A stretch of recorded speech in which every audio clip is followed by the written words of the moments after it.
soit débutant, amateur ou trader rentable, on rencontre tous le même problème, c'est qu'on peut faire des pertes. Mais s'il y a quelque chose qui fait encore beaucoup plus mal que le fait de faire tout simplement des pertes ou de cramer son compte, c'est lorsque vous tradez pendant plus d'1 mois et au moment de faire votre retrait, votre demande de retrait n'est pas validée ou tout simplement que la plateforme n'arrive pas à vous payer. C'est ce que la majorité des personnes rencontrent avec des propres firmes et même moi, j'ai déjà été victime de ça. Tellement ça me fait cogiter ce problème et tellement ça m'énerve que limite ça me donne des maux de tête. Tu passes tout ton temps à travailler sur une stratégie fiable, à travailler sur ta psychologie, à travailler sur ton money management et maintenant que tu as une certaine stabilité dans ton analyse, il y a des propres firmes qui ne veulent pas te payer même quand tu fais des profits. C'est presque aberrant. Et le problème c'est que je ne suis pas le seul dans cette situation parce que juste hier, Nova Funding a refusé de me payer plus de 2800 €. Je crois que qu'importe ton niveau dans le trading, qu'on te refuse une demande de retrait, ça fait même beaucoup plus mal que le fait de cramer ton compte. Parce que c'est quand même du travail, c'est comme si on faisait envoler tout le flux de ton travail en un rien de temps. Mais ne vous inquiétez pas, pour éviter que ces situations ne se produisent pour vous, j'ai décidé de vous recenser de la manière la plus simple les règles fondamentales à retenir chez une propre firme et c'est ça qu'on va voir aujourd'hui. Les propres firmes aujourd'hui, c'est devenu presque un sujet assez controversant pour les traders parce que, outre le fait d'avoir des difficultés à passer les examens pour certaines personnes, vous allez rencontrer encore des propres firmes qui vont poser des règles à dormir debout, tout simplement pour refuser de vous payer. Au début, ils vont vous faire des promesses, ils vont vous dire que lorsque vous allez trader et que vous allez faire votre première demande de retrait, ils vont vous rembourser les frais d'achat de votre compte, patati patata. Mais soyez sûr, ils vont aussi mettre sur le tableau de bord que les seules règles que vous devez respecter, c'est juste la règle du drawdown journalier et la règle du drawdown général du compte, c'est-à-dire la limite de perte que vous ne devez pas atteindre sur votre compte. Le petit problème qui est là, c'est qu'il y a des règles qui sont complètement cachées et que chaque propre firme décide de façonner à son propre nom. Le Consistency Rule, des Economical News Rule et des règles à ne pas en finir. Je vais vous expliquer de façon hyper simple les règles que vous devez retenir chez une propre firme si vous voulez vraiment vous faire de l'argent. Parce que oui, effectivement, les propres firmes, c'est vraiment un très grand tremplin pour vous faire énormément d'argent, mais il y a des choses à respecter quand même. Avant tout, je vous montre un tout petit peu ma performance au niveau de cette propre firme par exemple. J'ai travaillé avec Nova Funding sur un compte de 50 000 $ et vous allez voir que j'ai fait un bénéfice de 3 000 $.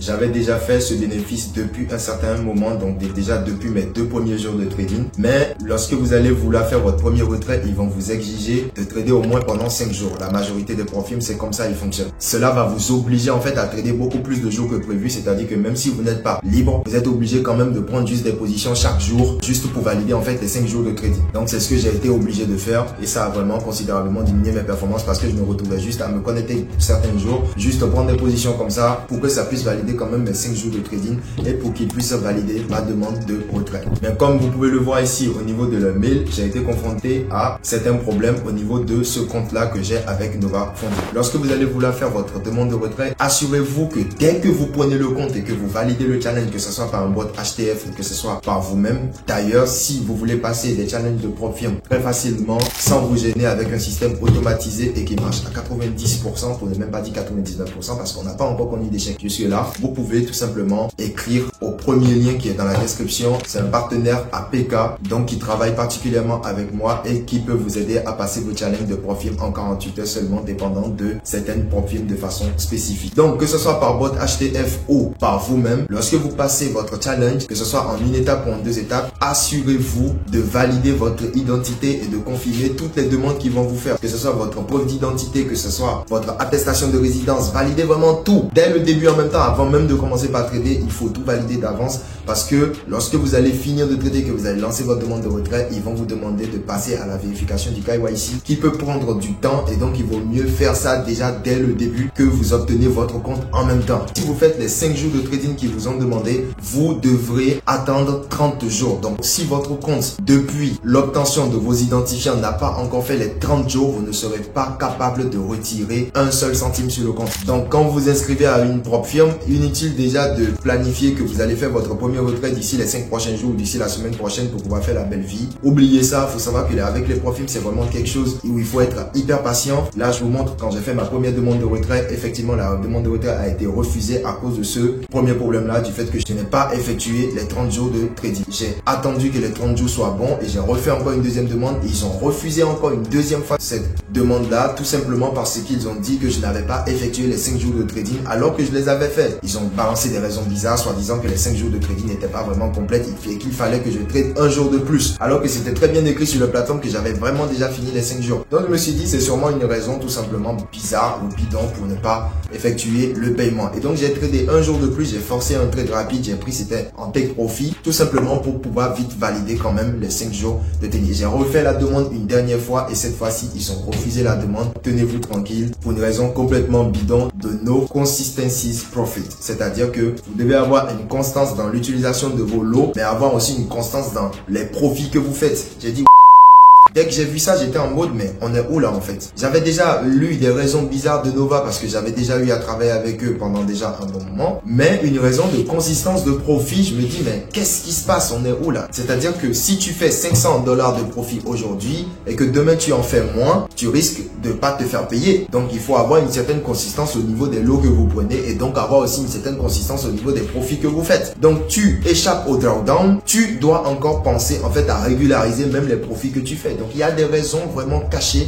qui sont dans les politiques que nous signons avec les prop firmes qui peuvent vous balancer. Donc déjà, à part ces deux premières règles que je vous ai données, par prudence, lisez la politique qu'ils vont vous envoyer avant de signer. C'est super important. Ensuite, lorsque vous tradez une prop firme, généralement, ce que je vous conseille est de toujours utiliser le même lot. Vous pouvez avoir un lot standard que vous utilisez qui a un lot par exemple de 0,1. Sur le gold, vous savez que le gold est beaucoup plus violent que l'euro USD par exemple. Sur l'euro USD, vous pouvez prendre de 0,1 4 fois par exemple, ce qui va faire un total de lot de 0,4. Par contre, sur le gold, vous pouvez le prendre 2 fois. Mais toujours prenez soin d'utiliser le même lot si vous ne voulez pas porter atteinte à la règle de la consistance du choix de lot. Donc ça, c'est un conseil que je vous donne particulièrement. Il faut éviter de laisser un trade couler le week-end. Si vous voulez laisser un trade couler le week-end, le mieux c'est de leur envoyer un mail d'avance pour les informer. Qu'importe la profil parce qu'il y a de plus en plus de profils qui sont pas assez rigolos qui sortent maintenant et vous allez penser respecter toutes les règles mais à la fin vous allez vous retrouver prendre par des règles qui n'ont ni tête ni queue. L'autre chose que je voulais vous dire c'est de tout faire pour ne pas prendre des positions à 10, 15 ou 5 minutes d'une annonce économique parce que beaucoup de profils ne tolèrent pas le trading des annonces économiques à leur niveau. Tout ça c'est effectivement des raisons spécifiques pour ne pas vous payer et toutes les profils ne fonctionnent pas comme ça mais la majorité des profils qui sortent aujourd'hui sachant que leur objectif n'est pas vraiment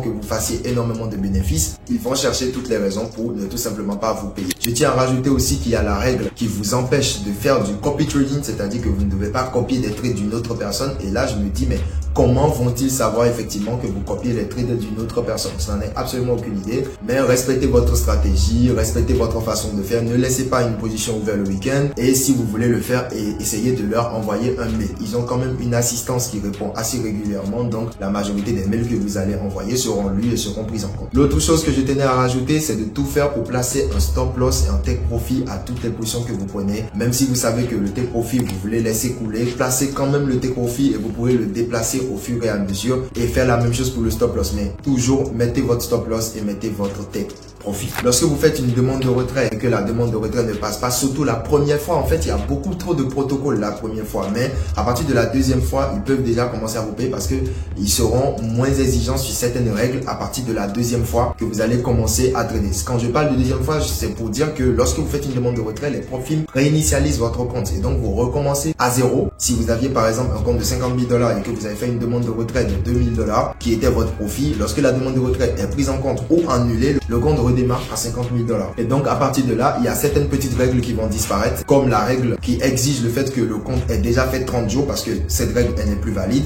et le fait que vous devez trader au moins pendant 5 jours d'avance. Ce n'est plus valide. C'est-à-dire quoi? C'est-à-dire que même s'ils annulent votre demande de retrait, le prochain trade que vous prenez, vous pouvez vous en contenter, attendre le jour du retrait et directement faire votre demande de retrait. Vous n'êtes plus obligé de faire les 5 jours de trade avant de faire votre demande de retrait. Donc gardez votre calme. Les profils, ils ont beaucoup de protocoles, mais si vous savez très bien vous y prendre, vous pouvez quand même être payé. On a accompagné beaucoup de personnes depuis qu'on propose le service de passage de compte aux prop firmes et qui ont déjà reçu leur retrait, que ce soit avec Nextstep, Cortana, Nova Funding. Et même là, notre système s'avère aussi efficace, que ce soit sur RaiseFX ou d'autres prop firms que nous allons rajouter sur le site web de PK Market Vision. Donc vous allez trouver le lien qui se trouve dans la description. Alors pour ceux qui sont restés jusqu'à ce niveau de la vidéo, j'ai préparé une surprise énorme pour vous, qui est une prop firm assez spéciale que j'ai découvert et qui n'est pas encore vraiment célèbre et que je vais partager avec vous dans mon canal Telegram gratuitement. Et vous allez voir, ça présente quand même pas mal d'avantages assez intéressants. Et pour finir, je ne vais pas partir sans rajouter que la meilleure de toutes les prop firms jusqu'à ce jour, selon moi, qui n'a pas de protocole de ces règles assez bizarres, c'est bel et bien FTMO. Et donc si vous voulez être sûr de ne pas vous casser la tête avec tous ces autres prop firms, choisissez FTMO. Ils sont fiables, sans beaucoup de protocoles jusqu'à maintenant. J'ai déjà accompagné des étudiants qui ont passé les challenges plusieurs fois au niveau de FTMO, donc c'est pas quelque chose qui est impossible, c'est quelque chose qui est vraiment et nettement possible même. Il suffit d'être vraiment discipliné, d'avoir une certaine stabilité au niveau du money management et au niveau de votre psychologie. Je vais pas terminer sans rajouter aussi que même si votre objectif est de trader les comptes de prop firm, n'oubliez pas d'avoir aussi votre propre compte à côté ou quand même une marge pour trader votre propre compte, parce que les comptes de firme, la majorité ne paye qu'une seule fois par mois et donc vous allez vous transformer tout simplement en un employé qui attend son seul retrait mensuel, alors que le trader doit être même capable en fait de générer des revenus de façon vraiment constante. Ça peut être un avantage comme ça peut être aussi un inconvénient, ça va de soi, je n'ai pas la vérité absolue, je ne partage que des petits conseils. Si vous avez aimé cette vidéo, n'oubliez pas de vous abonner et de lâcher un petit commentaire ou un petit like. Le métier que nous faisons est rempli d'aléas, mais il faut toujours savoir comment rebondir, comment se relancer et comment continuer à aller toujours de l'avant. Je vous souhaite à tous une excellente carrière de trader et on se retrouve à la prochaine.